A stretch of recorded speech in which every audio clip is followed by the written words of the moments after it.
పచ్చకర్పూరమేనూరి పసిడిగిన్నెల నుంచి తెచ్చి శిరసాదిగా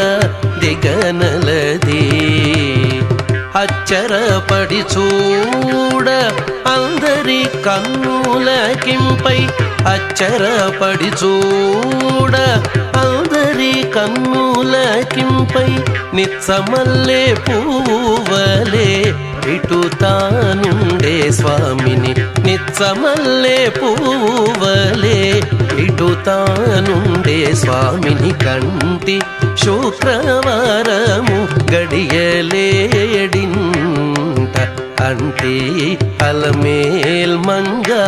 అంటనుండే స్వామిని కంటి ఈ